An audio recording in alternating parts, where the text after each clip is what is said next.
las historias, o sea, que el libro de Shoftim la mayoría son historias, solamente que estamos estudiando cada versículo y ya tiempo, pero pronto llegaremos a las historias también.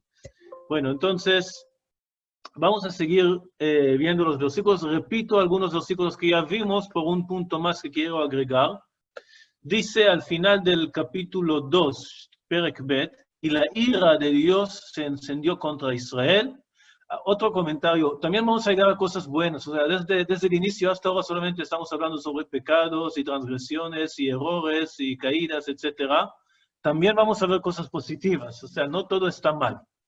Pero bueno, seguimos todavía con esto. La ira de Dios se encendió contra Israel y dijo, por cuanto este pueblo traspasa mi pacto, que ordené a sus padres y no obedece a mi voz, tampoco yo volveré más a arrojar de delante de ellos a ninguna de las naciones que dejó Josué cuando murió, para probar con ellas a Israel si procurarían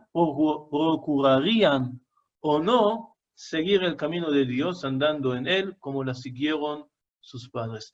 Lo que vemos aquí es una razón más por qué dejaron los pueblos. Es un punto que tocamos en una de las clases anteriores, pero no lo concluimos totalmente. Vimos hasta ahora varias razones por qué se quedaron pueblos en la tierra de Israel. ¿Por qué no exterminaron todos los pueblos?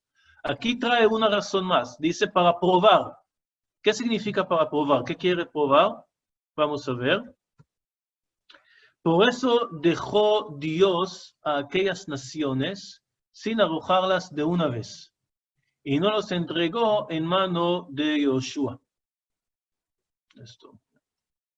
Bueno, entonces esos son los versículos de finales del capítulo 2. Ya vimos hasta el versículo 21. Solamente ahorita vemos que por castigo o por enojo de Hashem dice, no voy más a ayudar con los pueblos que se quedaron. Nada más esto, también los dejé para probar al pueblo judío. Vamos a ver también los primeros versículos del capítulo 3. Dice, estas pues son las naciones que dejó Dios para probar con ellas a Israel. Otra vez se repite esta misma razón. A todos aquellos que no habían conocido ninguno de las guerras de Canaán. ¿Quiénes conocieron las guerras de Canaán? La nueva generación. O sea, estamos hablando que ya murió Josué, ya murió toda la generación, o todos los viejos o los ancianos que vivieron en la época de Josué, y la gente nueva, la nueva generación, no conoce las guerras. No conoce o no recuerda los milagros que vieron los antepasados. Y entonces dice, solamente para que el linaje de los hijos de Israel conociera la guerra, para que la enseñasen a los que antes no lo habían conocido. Eso también está raro. Aquí trae una razón más, para que conocieran las guerras. ¿Por qué tenemos que conocer las guerras? Lelamed et bnei Israel milchama. El pueblo judío tiene que aprender cómo hacer guerras. O sea, si no hay enemigos, ¿por qué aprender? O sea, es como una razón más. ¿Por qué dejaron los enemigos? Para que el pueblo judío sepa cómo hacer guerras. Pero, ¿por qué dejarlos para saber cómo hacer guerras? Mejor no dejarlo y ya no necesitamos hacer guerras. ¿Qué significa? Que los dejó para que el linaje de los hijos de Israel conociese la guerra. Eso no está claro. Y entonces, ¿quiénes son estas naciones? Los 5 príncipes de los filisteos, Plishtim, todos los cananeos, los sidoneos y los gibeos que habitaban en el monte Líbano, desde el monte de Baal Hermón hasta llegar a Hamat. Ya vamos a ver estos lugares. Y fueron para probar con ellos a Israel para saber si obedecerían a los mandamientos de Dios que él había dado a los padres por mano de Moshe. Otra vez se repite esta razón que dijimos antes, probar, para probar. Aquí ya repitió 3 veces. Las naciones se quedaron para probar a Israel. Así los hijos de Israel habitaban entre los cananeos, giteos, emoreos, ferizeos, gibeos y jebuseos. Eso también está raro. Aquí vimos los plishtim, knaanim, sidonim, jivim. Y aquí dice cananeos, giteos, emoreos, ferizeos. ¿Por qué no los contó aquí? Además, aquí dice, dejaron estos lugares, y aquí dice el pueblo judío habitaba dentro de ellos. O sea, al revés de lo que dijimos antes. En el capítulo 1 vimos que ellos vivieron dentro de Israel. Aquí dice que los hijos de Israel habitaban dentro de los canaanitas. Entonces aquí hay también una confusión. Y por último, tomaron de sus hijas para las mujeres y dieron sus hijas para los hijos de ellas y sirvieron a sus dioses. Eso, como dijimos antes, estas dos cosas siempre vienen juntos. La asimilación con la idolatría. O sea, asimilarse con otras naciones con dejar la Torah y hacer idolatría. Entonces, las dos cosas que vieron juntos. Entonces, todavía estamos en la presentación. En capítulo 3, todavía estamos en la presentación. Ok, entonces vamos a ver ahorita los dos detalles que hablamos en estos versículos. Primero, estas naciones que dejó Hashem. Segundo, la razón por qué las dejó. Como dijimos antes, dice aquí el versículo, que dejaron los 5 príncipes de los Pelishtim, todos los cananeos, los sidoneos, etc. Vamos a ver, esto es una mapa que también nos va a acompañar durante el estudio, porque en esta mapa dice dónde vivió cada uno de los jueces. Un segundo, yo trato de... Ok, sí. Pueden ver aquí los nombres, los que pueden leer hebreo. Otniel ben Knaz estaba aquí. Dvorah Neviá estaba en esta zona. Ehud ben Gera, Shimshon Agibor, cada uno de las tribus en donde estaba. Y entonces aquí también vamos a agregar en esta mapa dónde están estas naciones. Primero, los 5 príncipes de los Pelishtim. Ellos están más o menos en esta zona. Como pueden ver en el dibujo, están en el mar, al lado del mar. De hecho, tenían 5 príncipes, porque tenían 5 príncipes. Asa, Ashkelon, Ashdod, y en esta zona, Gat y Ekron. Aquí no están más, pero están más o menos en esta zona. Este pueblo Pelishtim los conocemos desde la época de Abraham y Yitzhak, porque estaban ya allá, y nos va a acompañar hasta los días del rey David, o sea, hasta el libro de Shmuel. Pero no necesariamente es el mismo pueblo o la misma gente.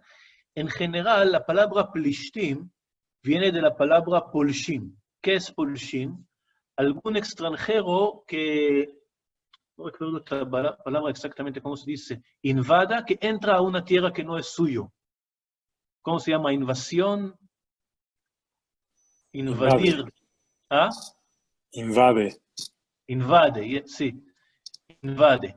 Entonces, de hecho, la palabra significa invade. Son pueblos que llegaron aparentemente de Europa, de la zona de Cretín, de Grecia, y llegaron en unas olas. Cada vez llegó otro grupo.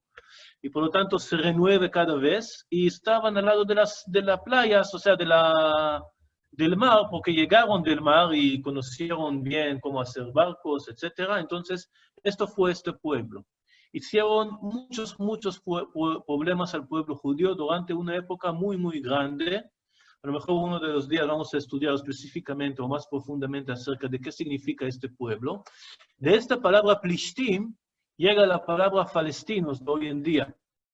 Ellos no saben, pero es muy simbólico que invaden a esta tierra, no es suya. Ellos invaden a esta tierra.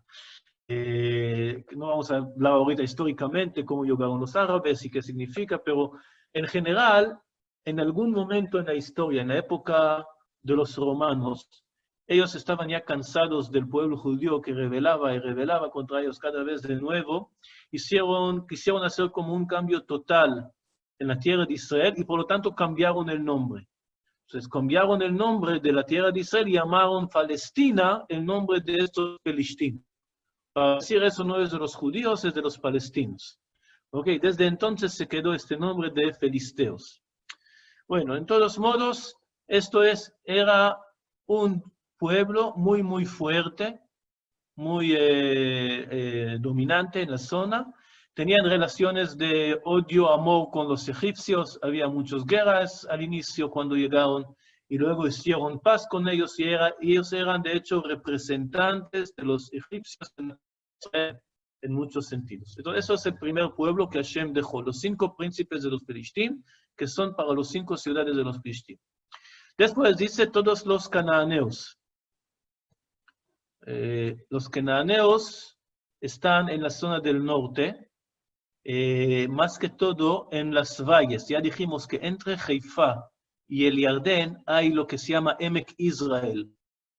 Esto es más o menos, por supuesto, yo lo hice muy exacto. Entonces, los cananeos están en el norte, en esta zona de las valles. La valle sigue aquí hacia la Yamamelach, pero también entra, ustedes saben cómo es, hay tierras y valles y montañas. Esos fueron los cananitas. Los sidonitas están también en la zona del norte, pero más en el norte.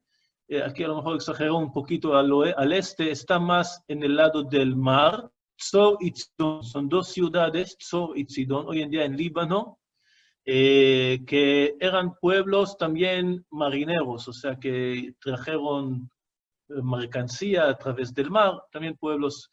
Lo que vemos en este cita, en este versículo, es que la tierra de Israel tenía que estar hasta muy, muy norte, hasta casi Turquía, donde hoy en día es Turquía. Toda esta zona debería de ser la tierra de Israel y no arrojaron, era, como dijimos, en la Najalá de Asher. Y luego también los gibeos que habitaban en el monte Líbano. Los gibeos también estaban en otras zonas, pero aquí dice monte Líbano, que es más o menos toda esta zona. Hay dos montañas o ¿cómo se dice? Sierras, ¿no? En el norte. Uno se llama Hermón y otro se llama Lebanón. Hoy en día toda la zona se llama Lebanón y parte está en Siria. Entonces, estos son estos pueblos que Hashem dejó. Aquí están mencionados pueblos que tenían como un territorio separado, que el pueblo judío no pudo entrar allá. Y por eso están mencionados estos. Después, en este versículo, los hijos de Israel habitaban entre los cananeos, giteos, emereos, fariseos, reviseos y jebuseos. Estos están en toda la tierra, como explicamos. A lo mejor controlaron la zona en general, pero se quedaron pueblos y ciudades cananitas en toda la tierra de Israel. Y esta mezcla, eso es lo que causó todos los problemas. Así que podemos decir, ¿qué significa que los hijos de Israel habitaban entre los cananeos? Los judíos aparentemente eran muchos más que los locales. Era un pueblo mucho más grande. ¿Por qué se llama que habitaban entre los cananeos? Podemos entender que poco a poco se debilitaron, pero lo que parece más que está hablando aquí espiritualmente.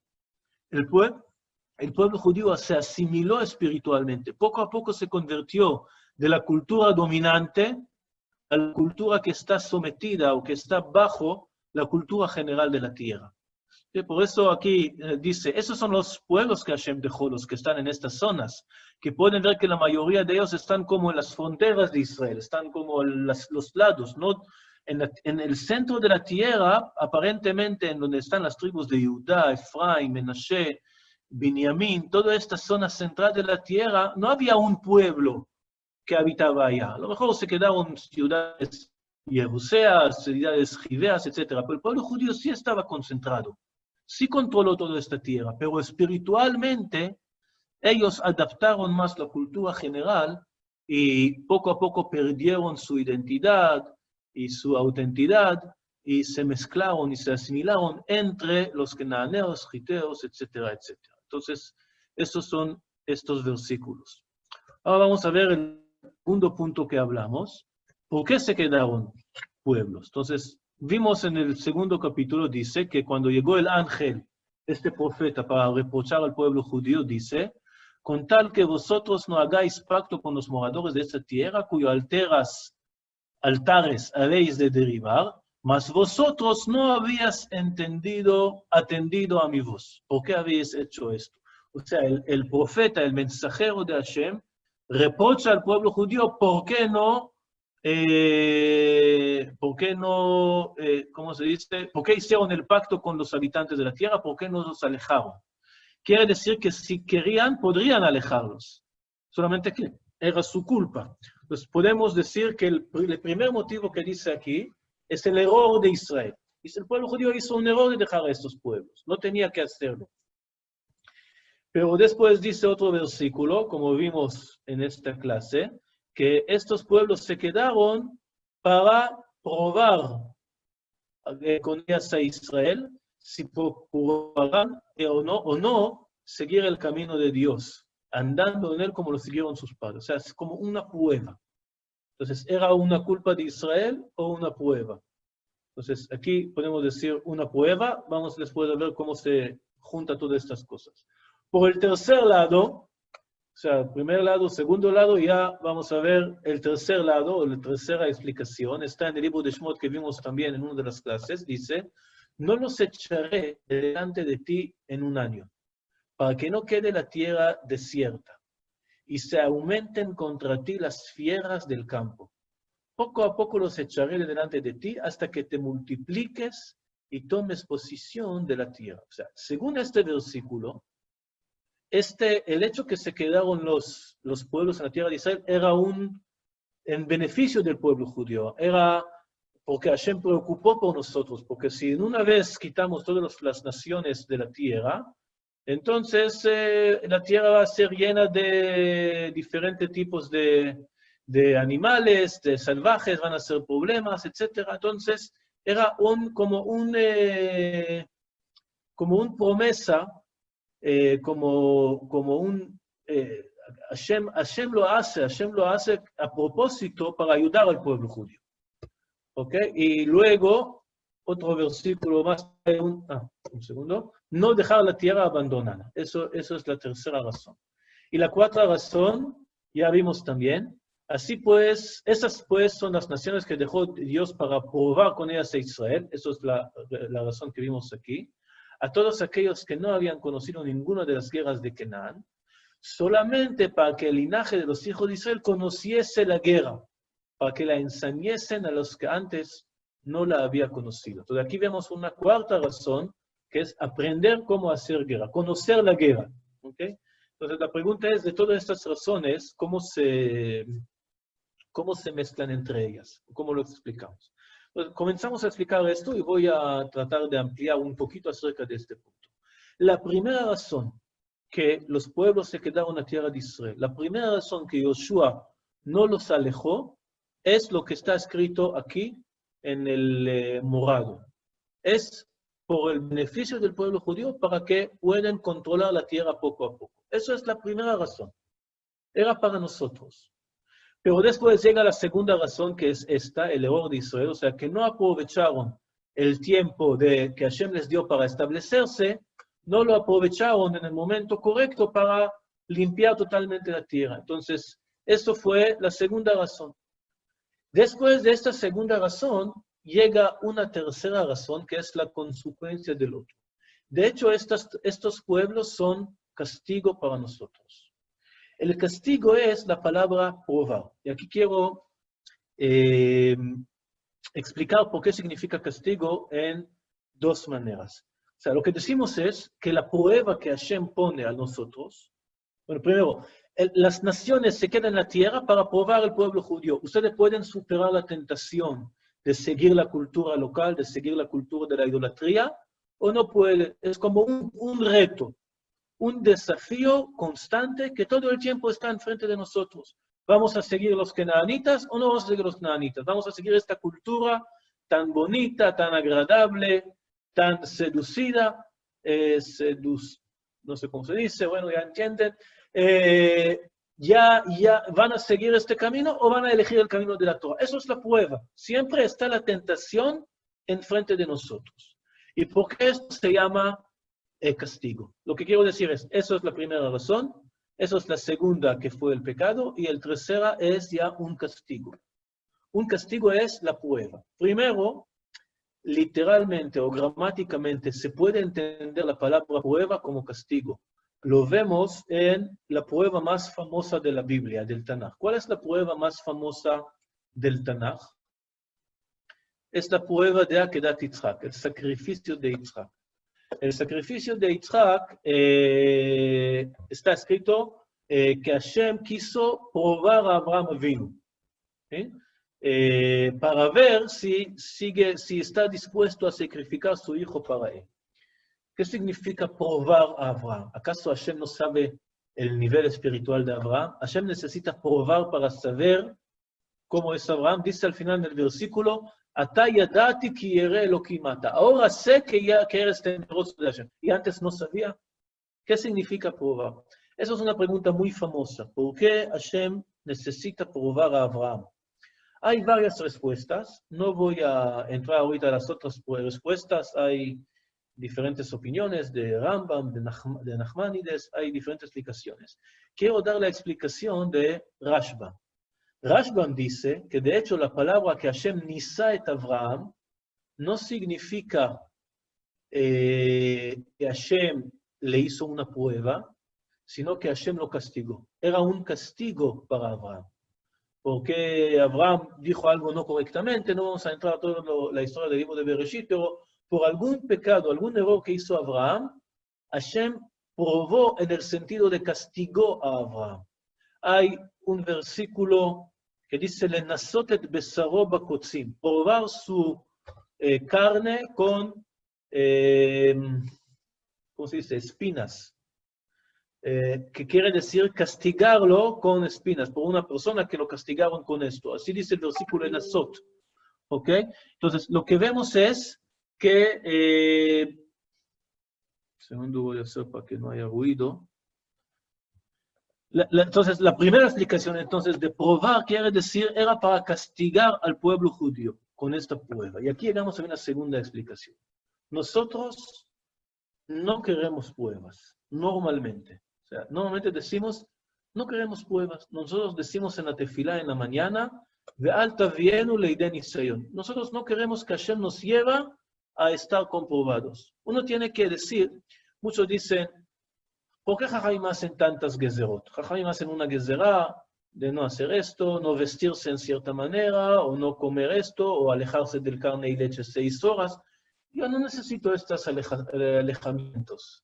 No necesito que Jajamim me ayuden en este sentido. Yo sé que soy fuerte y puedo aguantar cualquier tipo de prueba que me pone. Eso es un error. No queremos saber si podemos o no podemos pasar la prueba. Es mejor para nosotros no llegar a pasar la prueba. Y por lo tanto, si el pueblo judío siempre, o sea, no faltan pruebas, no faltan retos. Si no tengo la seducción de hacer un pecado, a lo mejor tengo el reto de estudiar más o de hacer más cosas buenas. O sea, yo prefiero que la elección, el reto que tenga en mi vida es entre el bueno y el mejor, y no entre el bueno y el malo. O sea, siempre hay de qué avanzar y de qué poner retos. Pero no queremos que el reto o que la prueba será entre el bueno y el malo, entre seguir el camino de Hashem o seguir la idolatría. Por eso, esta misma prueba es un castigo. O sea, en la vida ideal no vamos a tener que enfrentar este tipo de pruebas. A lo mejor otros sí, pero no este tipo de pruebas. Y de esto llegamos a la última explicación, la última razón, dice aquí, para conocer la guerra. Eso podemos decir que es una razón totalmente separada de las primeras, que a lo mejor fuera correcta en todos los casos. Lo que quiere decir aquí, como dijimos antes, aquí lógicamente hay un problema. ¿Por qué necesitamos conocer guerras? Para poder luchar contra las otras naciones. Entonces, ¿y por qué Hashem dejó las naciones? Para que podamos aprender cómo hacer guerras. O sea, la solución es el mismo problema. No pongas pueblos, no vamos a tener que aprender cómo hacer guerras. ¿Por qué dejas pueblos para aprender cómo hacer guerras? Primero, lo que hay que entender es que eso es la naturaleza del mundo. En la naturaleza del mundo hay guerras. O sea, hasta las últimas generaciones, todavía en nuestro mundo, hoy en día, en 2020, hay unas decenas de guerras alrededor del mundo. La mayoría de ellas no conocemos porque están lejos de nosotros, no nos interesa, pero hay guerras todo el tiempo en diferentes países del mundo. O sea, es parte de la naturaleza humana. Y entonces, para vivir dentro del Medio Oriente, uno tiene que saber cómo hacer guerras. O sea, uno puede decir, yo dejo de tener ejército, no necesito nada, voy a vivir en paz. Si el pueblo judío deja hoy en día las armas, en una semana vamos a morir todos. No hay manera que sobrevivamos en estos casos. Entonces, está claro que la guerra es parte de la historia humana, pero más que esto. Hashem podría hacer que no haya guerras. Hashem podría hacer que las naciones no salgan a guerra contra nosotros. Pero todavía hay dos puntos importantes que el pueblo judío puede aprender de las guerras. Primero, es algo que escribió Rav Kook en el libro Roth, la parte de la Milhamá. Las guerras sacan del ser humano unas fuerzas especiales. O sea, ojalá que podría ser en otra manera. Ojalá que no hubiéramos necesitado guerra. Pero es un hecho que a través de las guerras, la humanidad hizo muchos avances muy, muy importantes. En la época de las guerras, todos los inventos salen. O sea, por la necesidad, por el problema, por el sufrimiento, el ser humano encuentra soluciones. Muchos avances médicos, muchos avances tecnológicos, muchas cosas salen de este esfuerzo de la guerra. Hoy en día podemos decir que estamos en la guerra contra un virus, y hoy leí que, bueno, hablamos un poquito antes, que en las vacunas que están saliendo ahorita, que ya van a salir en la tercera etapa de las pruebas, hicieron trabajo que normalmente lleva 6 años de hacer, la hicieron en 6 meses. O sea, normalmente para llegar a este momento de comenzar el tercer paso de una medicina lleva 6 años.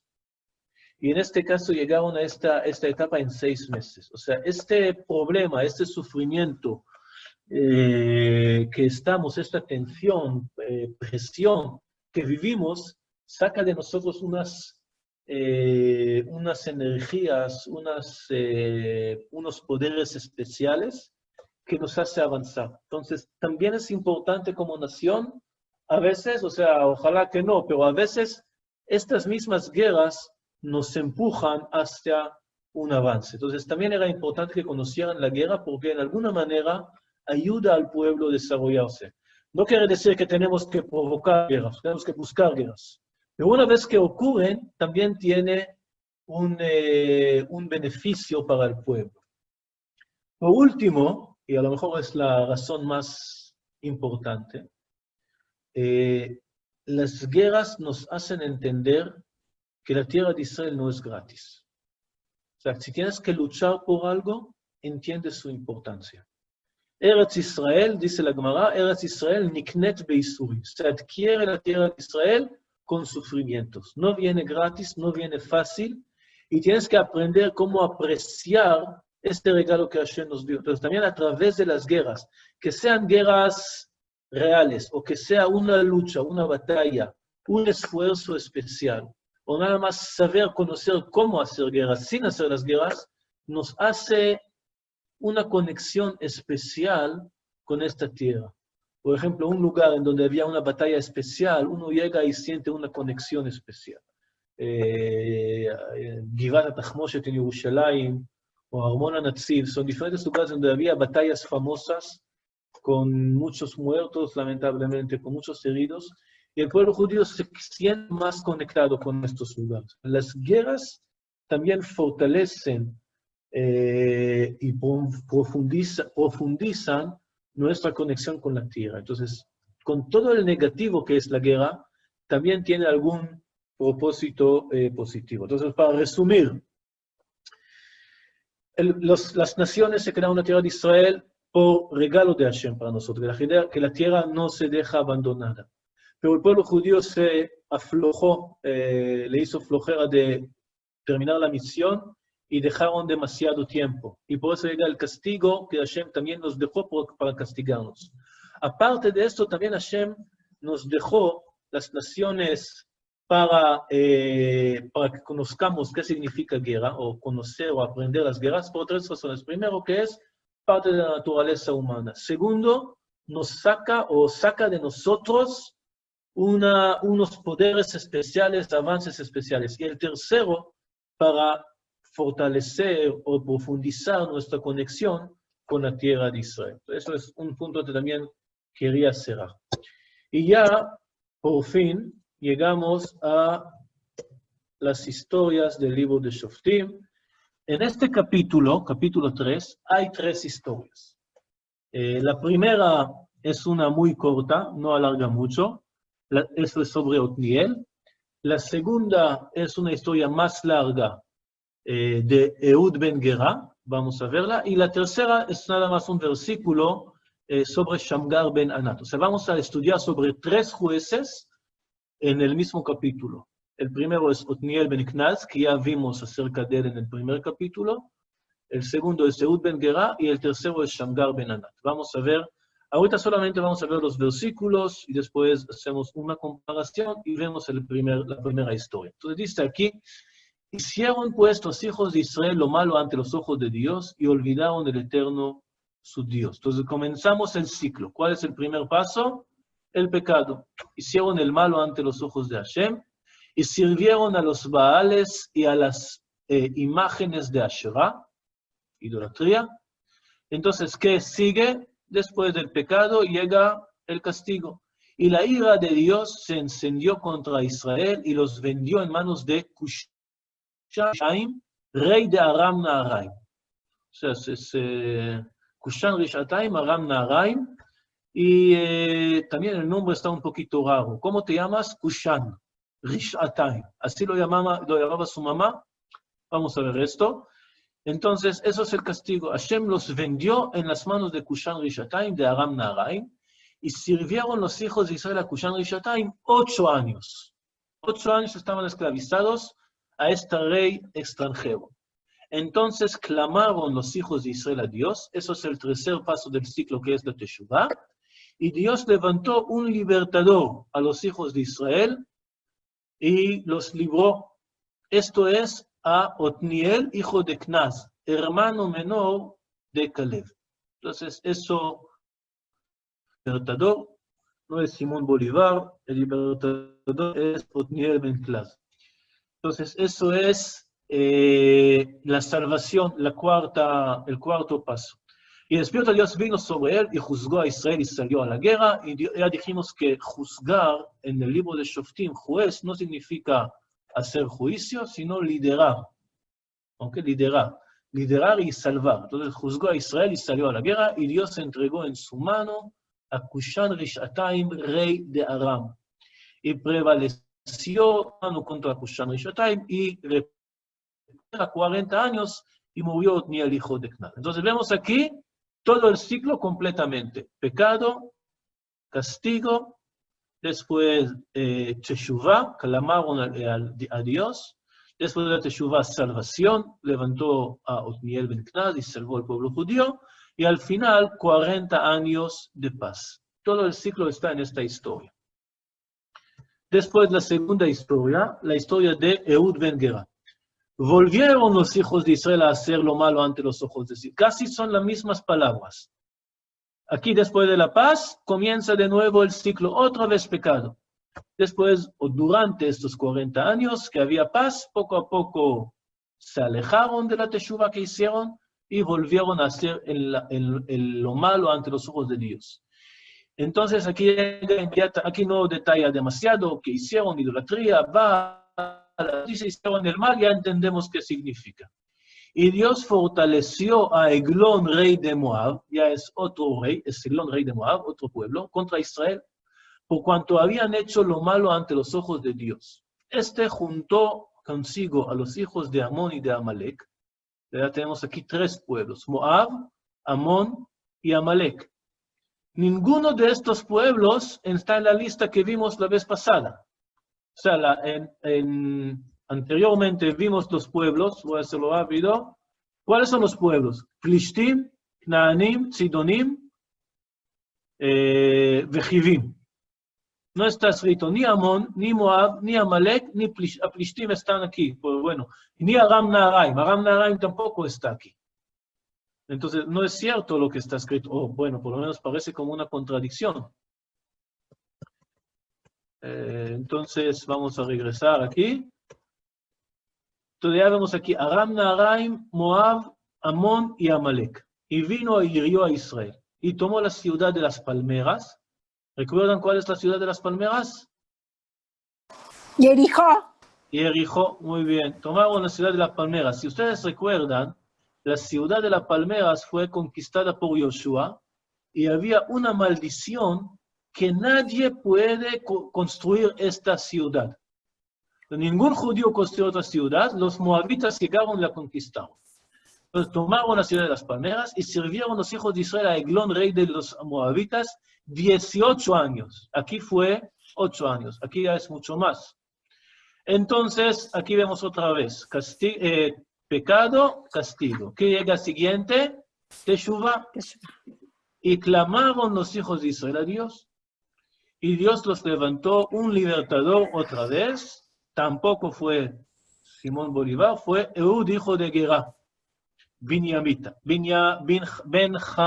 o sea, de la tribu de Benjamín. ¿De qué tribu fue Otniel ben Knaz? De Yehuda. Si ustedes recuerdan, hermano de Caleb, de la tribu de Yehuda. Entonces, aquí llega una larga historia que la corté, como en este caso Ehud ben Gerá, como Ehud ben Gerá liberó al pueblo judío. Es una historia larga, no tan larga, pero como 20 versículos más. Y solamente termina así: así fue subyugado Moab aquel día bajo la mano de Israel, esta salvación. Y el país quedó tranquilo por 80 años. Aquí la paz. Vamos otra vez el ciclo. Aquí había paz, otra vez pecado, castigo, teshuvah, salvación y paz. Y llegamos a la última historia. La última historia es muy corta. Es solamente un versículo y no vemos ninguno de las etapas. Dice: después de él fue Shamgar, hijo de Anat, el cual mató a 600 hombres de los Filistín con una aguijada de bueyes. Entonces, vamos a ver aquí después, cuando llegamos a esta historia, cuál es el significado de cada detalle. Y él también salvó a Israel. Bueno, aquí no vemos ni pecado. El castigo entendemos de una forma indirecta que había castigo, que los Filistín llegaron a molestar al pueblo judío y él los salvó. Los salvó una vez, los salvó durante una época, no está claro. Es que está hablando sobre una batalla en donde él con un aguijada, que significa un palo que utilizó como pastor, con este palito mató 600 personas. Nos recuerda un poquito a Shimshon. Pero, bueno, y él también salvó a Israel, pero no habla aquí sobre ni teshuvah, ni pecado, el castigo a lo mejor sí, y ni época de paz. Entonces, es una historia muy, muy corta, que está en el mismo capítulo, el último versículo. Son las 3 historias que están en capítulo 3. Entonces, vamos a hacer una pequeña comparación entre ellos. Eso es lo que, primero en el ciclo, como vimos. En Otniel y Ehud, el ciclo es completo. Pecado, castigo, teshuvah, salvación y paz. Están todos los pasos. En el caso de Shamgar, nada más vemos la salvación. No sabemos qué pasó antes, qué pasó después, no sabemos exactamente nada. Aparte de esto, vamos a ver otros puntos interesantes. Primero, ¿quién fue el enemigo? Aram Naharaim, Moab, Amón y Amalek. Y en el caso de Shamgar es, vamos a ver después, Pelishtim. Entonces, de todo eso, nada más los Pelishtim están mencionados entre los pueblos que Hashem dejó para probar al pueblo judío. En este caso no está mencionado. ¿Por qué no está mencionado? Vamos a ver otra vez esta mapa. ¿Dónde está Aram Naharaim? Ni siquiera está en el mapa. Está aquí. Aram Naharaim, ¿quién vivió en Aram Naharaim? ¿Recuerdan? Sí. Abraham vino. Abraham. Y después leemos que Jacob se fue a Aram Naharaim, a Harán, para encontrar una mujer, y también Eliezer. O sea, toda la familia de Abraham vino de allá. Vamos a ver que Jaim hacen una conexión entre las cosas. Pero es un lugar muy lejano. No está dentro de la tierra. Por eso ellos no se quedaron para probar al pueblo judío. Ellos llegaron desde afuera para castigar al pueblo judío. Pero no eran dentro de la vida diaria, no los encontraron. Tenemos que es un pueblo lejano, aparentemente un imperio, que entre su trayecto de conquistas también llegó a la tierra de Israel, conquistó la tierra de Israel, dejó a lo mejor unos soldados que ellos tomaron impuestos, maltrataron a la gente. Sí está escrito que el pueblo judío sufrió de esto, pero no eran sus vecinos, era un pueblo extranjero que llegó a hacer problemas en la tierra de Israel. Entonces, por eso no están mencionados entre las naciones que Hashem dejó para probar al pueblo judío. El segundo pueblo, el pueblo de Moab, Amón y Amalek. Moab está aquí. Amón está aquí. Está escrito que tomaron la ciudad de las palmeras, que está aquí, Jericó.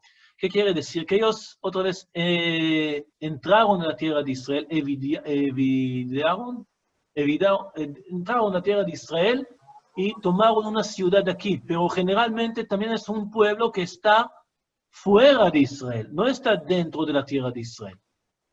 Bueno, claramente aquí tenemos a la tribu de Reuven, Gad y Hatzi Shevet Menashe, que tenían problemas con ellos todo el tiempo. Es algo que vamos a ver más tarde. Pero para el pueblo judío, para la tierra de Israel misma, del lado occidental del Jordán, no es parte de la tierra de Israel. Y por lo tanto no está mencionado entre las naciones. El Amalek, el tercer pueblo, era como un pueblo de beduinos, no era un pueblo que tenía tierra, y estaban en los desiertos del sur. A veces llegaron a entrar más, a veces menos, pero en general no estamos hablando en todo este capítulo sobre pueblos que están dentro de la tierra de Israel. Estamos hablando sobre pueblos que llegaron de afuera. En el siguiente capítulo, capítulo 4, ya vamos a hablar sobre los canaanitas, que sí están en toda la zona del norte.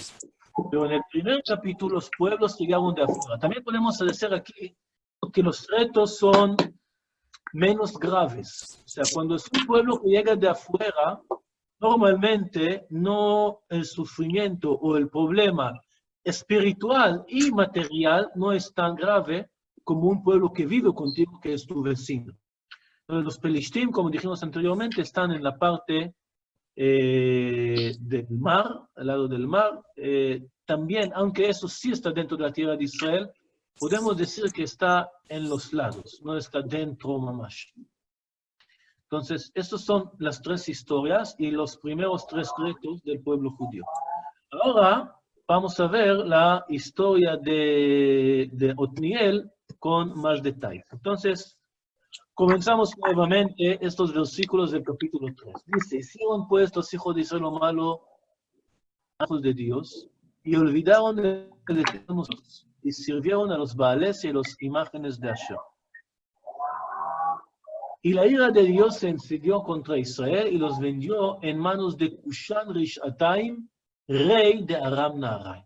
Aquí, como dije anteriormente, el nombre parece muy raro. Rishataim, ¿qué palabra nos recuerda? ¿Qué palabra es similar a la palabra Rishataim? Rasha, maldad. ¿Cómo te llamas? Me llamo Mal. Me llamo Maldad. Parece un poquito mal. Bueno, Kushan también parece la palabra Kushi, negro, que también representa algo negativo normalmente. Entonces, parece raro que el nombre verdadero de este rey será Kushan Rishataim. Parece que el nombre es un nombre, podemos decir, hebreizado, o sea, que lo hicieron en hebreo, un juego de palabras sobre un nombre con otro nombre parecido. Así, por ejemplo, dice, bueno, vamos a ver esto. Así, por ejemplo, dice Dat Mikra. Dat Mikra es un libro de comentaristas sobre el libro de Shuftim, bueno, toda la Biblia. Y entonces, pero ellos traen muchas veces fuentes científicas. Dice, pertenece al pueblo Kashi, que estaba en Babilonia en esa época. Sí había un pueblo que se llamaba Kashi, como Kushan, Kashi. Entonces, un juego de palabras en esto. En un documento de Mesopotamia, de aquella época, se encontraba una mujer con el nombre Kasha Rishati. Kasha Rishati es mucho más lógico que se llamaba, en lugar de Kasha, Kashto, a lo mejor porque es una mujer, es un hombre, Rasha Rishatai. O sea, un nombre parecido por lo menos a este nombre. Sí encontraron nombres parecidos para un pueblo que vivía más o menos en esta misma zona que estamos hablando de Aram Naharaim. Solamente el pueblo judío, o lo que escribió el libro, según la tradición, Shmuel Hanaví escribió el libro de los jueces, entonces hicieron un cambio pequeño del nombre que significa más para nosotros. No es Kisha o Kasha Rishati, es Kushan Rishatayim. ¿Por qué? Porque es malvado. ¿Y por qué está tan mal? Bueno, nos conquistó. Pero aquí Jajamim dijeron algo muy interesante y un poquito raro. Jajamim dicen en la Gemara y en el Midrash, dice, Tana, el mismo es Beor y es Kushan Rishataim y es Lavana Aramí. Dicen, hay tres nombres. Este hombre, Kushan Rishataim, tenía tres nombres. Primero es Beor. ¿Quién es Beor? Leímos sobre él hace 2 semanas en la parasha de la semana. Sí. ¿Quién es Beor? De la perasha de Balak, ¿no? Sí, pero ¿quién fue? Allá habla sobre Bilam, ¿no? Sí, ajá, Bilam. Entonces, ¿quién es Beor? Bilam. Bilam ben Beor, Ben hijo Beor. de Beor. Sí. Bilam, hijo de Beor. Entonces, el papá de Bilam, este Kushan Rishataim, dice el Jajamim, es el papá de Bilam. Pero no nada más él. Esta misma persona es otra persona también. ¿Quién es más? Lavan Aramí. ¿Recuerdan a Lavan? Es de nuestra familia. Es el hermano de Rivka, el papá de Rachel y Lea, el hijo de Betuel, el nieto de Nahor. Lavan, el amigo de Jacob. Parece muy raro. ¿Cuántos años tenía Lavan? ¿Cómo Jajamim relacionan estas tres personas a una sola persona? Beor, el papá de Bilam, Kushan Rishataim, que es el rey de Aram Naharai, y Lavan Aramí. ¿Qué tienen que ver los tres? Bueno, vamos a ver algunas cosas que tienen que ver entre Beor o Bilam y Lavan. Y por lo menos la relación con Kushan Rishataim es el lugar, Aram Naharai. Jajamim, el primer pueblo que retó al pueblo judío después de entrar a la tierra de Israel, el pueblo que llegó de afuera, es nuestro hermano, es Lavan. ¿Por qué? Porque llegó de Aram Naharai. ¿Por qué se llama entonces Kushan Rishataim? Solamente quiero decir entre paréntesis que también Bilam ben Beor dice que vivía en el Eretz Anahar, o sea, vino de la misma zona. Entonces también el lugar es algo que tienen en común estas tres personas. Lavan, Aramí, Kushan Rishataim y Beor. Pero bueno, entonces, ¿por qué se llama Kushan Rishataim? Cuando dice en hebreo Taim o Aim, normalmente significa dos. Por ejemplo, lentes es dos mishkafim. Michnasayim. Sí, hay varias palabras. Cuando dice Ain, significa Shtaim, dos. Dice Jajamim, Kushan Rishataim, porque hizo dos maldades. Una en los días de Jacob y otra en los días de los jueces. Entonces sabemos que Labán hizo muchos problemas a Jacob, hizo el mal en los días de Jacob, eso es una maldad, que se llama Rish'a. Y la segunda en los días de los jueces, que este hermano nos llegó desde Babilonia, o desde Aram Naharai, Mesopotamia, para molestarnos. Hizo dos cosas malas. Otra explicación, esclavizó a Israel y transgresió el juramento. ¿Qué quiere decir? Esclavizó a Israel en la época de los jueces. Podemos entender también a Jacob Avinu. Israel es Jacob. Esclavizó a Israel, le hizo trabajar demasiado, ¿no? Y trató de robar su dinero, etc. Entonces, eso es esclavizó a Israel. El pueblo judío en la época de los Shoftim, o a Jacob Avinu, y transgresió el juramento. ¿Qué juramento? Voy a recordar un poquito la historia. Cuando Jacob Avinu decidió regresar a la tierra de Israel, sentía que tenía que escaparse. Que no podría solamente salir con permisos, tenía que escapar. Cuando se escapó, Labán persiguió a Jacob y al final encontró allá, pero en la noche anterior, Hashem reveló en frente de Labán y le dijo, no puedes tocar a Jacob. O sea, que quería tocar, quería hacerlo algo mal, pero Hashem lo advirtió. Entonces llegaron, se encontraron y al final llegaron a un acuerdo de hacer un pacto. ¿Cuál es el pacto? Pusieron una matzeva, unas piedras, hicieron un juramento que nadie va a pasar esta piedra para hacer mal al otro. Entonces, cuando transgresió este juramento, Bilam, que leímos hace 2 semanas, que salió de su tierra para maldecir al pueblo judío, pasó este piedra para hacer el manto, transgresión el juramento.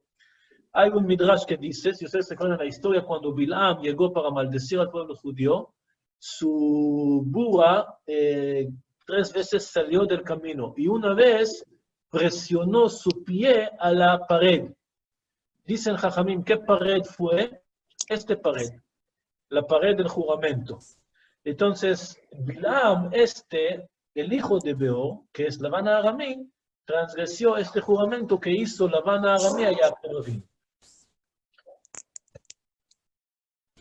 Ahora, como dije antes, la relación entre las 3 personas parece un poquito débil, y además eso nos obliga a pensar que Labán Aramí vivió cientos de años.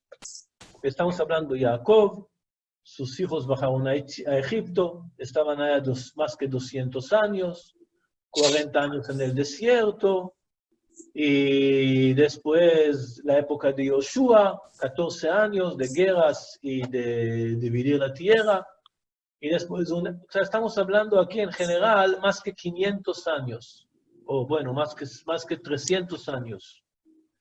Y todo este tiempo vivía Labán, por eso un poquito raro. Pero además, ¿por qué Labán es tan mal? ¿Por qué está comparado con los peores de los enemigos del pueblo judío? Si ustedes recuerdan, en la Megilá de Pesach, la Agadá de Pesach de Leil Seder, leímos sobre Labán. Dice el versículo, sí, dice la Agadá de Pesach, espero que recuerden, pero lo voy a leer y traducir. Seulmad aprende, ¿qué quiso Labán Aramí hacer a Jacob Avinu? ¿Qué lo hizo provocar? Sheparó lo gazar el alazharim. Paró solamente hizo decreto contra los varones del pueblo judío. Labán bikesh לעקור את הכל. Labán quiso arrancar todo. Eso está raro. ¿Cuándo Labán quiso matar a todo? Labán nunca quiso matar. Además, está raro que va a querer matar a sus hijas. La respuesta debería de ser cuando Jacob escapó y Labán siguió, trató de captar a Jacob. Podríamos pensar, lo quiso captar para matar. Pero eso está muy raro, que va a matar a Jacob y a sus hijas de Labán y a los nietos de Labán. Quiso matar a todo el pueblo judío, que decir sus hijas y nietos. No parece tanto que quiso matar a todos. También cuando Jacob le habla, parece que lo que quiso hacer es tomar a sus hijas y regresar. Le dice Jacob, ahorita me hubiera sacado vacío de todo que tengo. Quiere decir, así entendemos de las palabras de Jacob, que lo que quiso Labán hacer es tomar todas sus hijas y volverlas a Aram Naharaim, sus hijas y sus nietos. Entonces, ¿por qué se llama La'akor et hakol? Eliminar el pueblo judío. Pero la Haganá no nada más dice que Labán quiso eliminar a todo el pueblo judío, también trae una prueba de un versículo. El versículo que interpretamos cuando leemos la Haganá son los versículos de Mikra Bikurim, en el libro de Dvarim, que dice así, Aramí oved David, vayered Mitzrayma, vayagol sham yimtemea. O sea que Aramí, ¿quién es Aramí? Es Labán. Oved Avi, que quiso eliminar a mi padre. ¿Quién es mi padre? Jacob. El versículo aluda que Labán quiso eliminar a Jacob.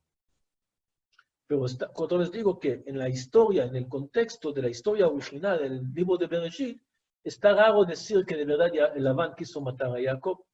Pero así dice el versículo. Hay otras interpretaciones a este versículo, pero lo que más sencillo es que a mí, el Labán a Aramí, Oved quiso eliminar a mi padre, a Jacob y a toda la familia. Entonces, vamos a ver unas razones o unas conexiones más entre estas dos personas. En el lado rojo, Labán, Labán Aramí, y en el lado verde, Bilam, hijo de Beor. Hay dos cosas que son parecidas entre ellos, que los dos adivinan. Y Labán dijo a Jacob en este encuentro, Nihashti, vamos a Labán, perdón, no en este encuentro, antes. Cuando Jacob terminó los 14 años de trabajar para las dos mujeres, quiso regresar a la tierra de Israel, y acá Labán pidió que se quede. Cuando le pidió que se quede, le dijo lo siguiente, yo, Imna Matzati Gen Be'eneja, si encuentro gracias en tus ojos, Nihashti, Vaivarjeni Hashem Biglaleja. Nihashti quiere decir adiviné. Hice mi magia, no sé qué hizo exactamente, y encontré la respuesta que Vaivarjeni Hashem Biglaleja. Por ti Hashem me bendijo. O sea, recibí mucha bendición por tu mérito. Entonces, ¿qué vemos aquí? La palabra es Nihashti. Nihashti, hice una adivinación o adiviné. En la misma manera vemos en el caso de Bilam, que leímos hace 2 semanas, dice el versículo, Bilam quiso maldecir al pueblo judío, llegó a maldecir al pueblo judío. Y dice el versículo, Vayar Bilam quitó bene Hashem levarechet Israel, dio cuenta que es bueno en los ojos de Hashem bendecir al pueblo judío. Vino una vez, trató de maldecir, Hashem puso braja en su boca. Ya entendió que no va en este camino. Dice, Velo alach kefam befam likrat nechashim. No dirigió hacia los nechashim. ¿Qué son los nechashim? Las adivinaciones. O sea, él también quiso adivinar. Lo que vemos es que normalmente lo que hizo Labán era adivinar. Bilam era adivinar. Pero las dos eran, podemos decir, cierto tipo de magia, de brujos, no sé, que utilizaron una técnica de magia negra para hacer cosas sobrenaturales. Otra cosa parecida es que Hashem podemos decir que es parecido, ¿no? Está escrito que, como dije anteriormente, cuando Labán persiguió a Jacob para captar a Jacob, en la noche anterior del encuentro entre ellos, Hashem se reveló enfrente de él. Entonces, está muy parecido la manera que está escrito sobre Labán aramí, y en el caso de Bilam. En el caso de Bilam también llegaron gente de parte de Balak para pedir que maldiga al pueblo judío, y Hashem le dijo, no puedes ir.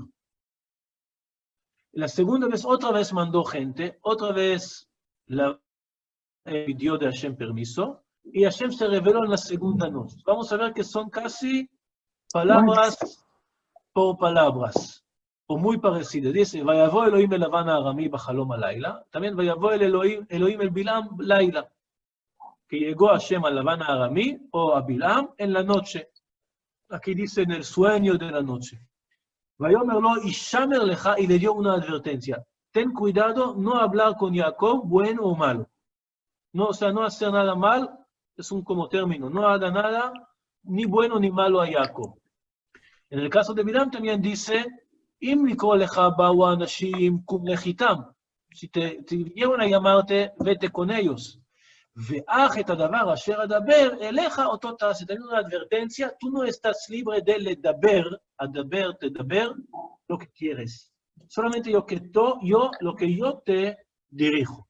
Aquí vemos que hay alguna comparación en algunas palabras parecidas o algunas técnicas, podemos decir, parecidas. Entonces, para entender todo esto, quiero ver un Ibn Ezra que es muy, muy importante. Oiga, veo que ya se acabó el tiempo. ¿Tienen tiempo para seguir unos minutos más?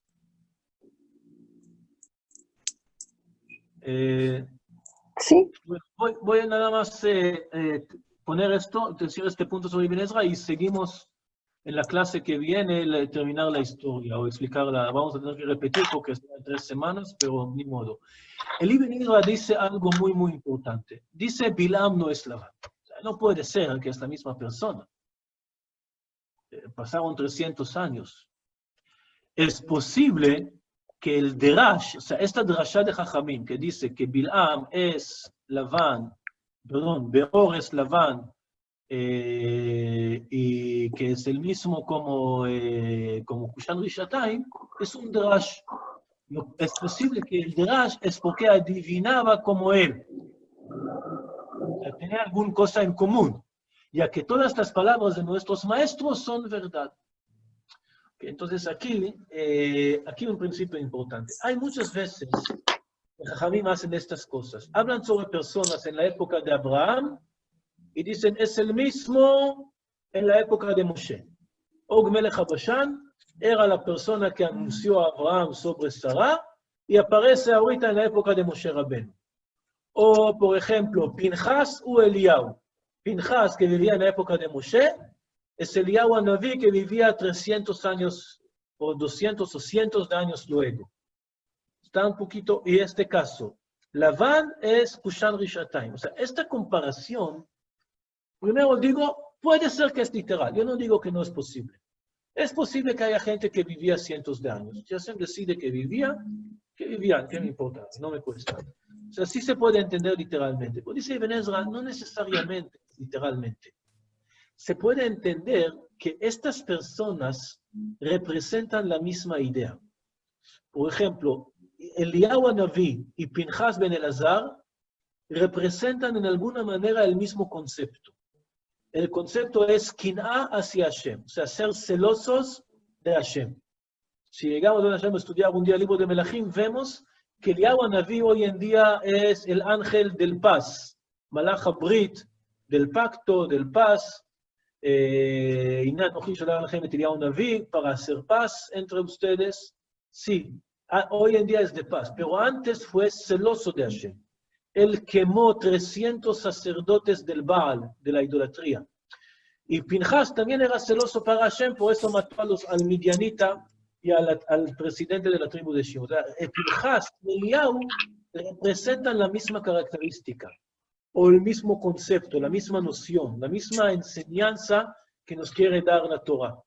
Y así también cuando hablamos sobre Kushan, Labán y Bilam o Beor, es porque representan la misma idea, o algún concepto que repite.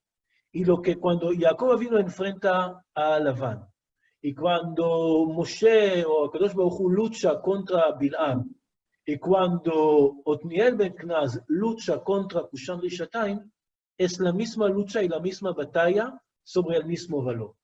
Y por eso esta identificación no es nada más como folclore para decirnos cosas exóticas o raras, que Labán es Kushan Rishatayim. No. Tiene que entender, o puede ayudarte a entender la idea profunda de qué significa esta lucha. No fue nada más una guerra entre Otniel ben Knaz y Kushan Rishatayim, dos personas. Fue una lucha de la idea de Otniel ben Knaz contra la idea de Kushan Rishatayim. La idea de Jacob contra la idea de Labán. Y eso es lo que tenemos que buscar cuando estudiamos esta historia. ¿Cuál es la idea profunda de esta lucha? No es nada más una guerra que Hashem ayudó a Otniel y ya se acabó la guerra. No, representa una idea más. ¿Cuál es la idea? Esto, Be'ezrat Hashem, vamos a tener que estudiar, Be'ezrat Hashem, en la próxima clase. ¿Ok? Gracias. Del meta. Gracias, Rab. Gracias, Rab. ¿Una pregunta? ¿O comentario? Gracias, muchas gracias, Rab. Gracias, muy interesante. Gracias, Rab. Que descansen. Estamos en 3 semanas, Be'ezrat Hashem.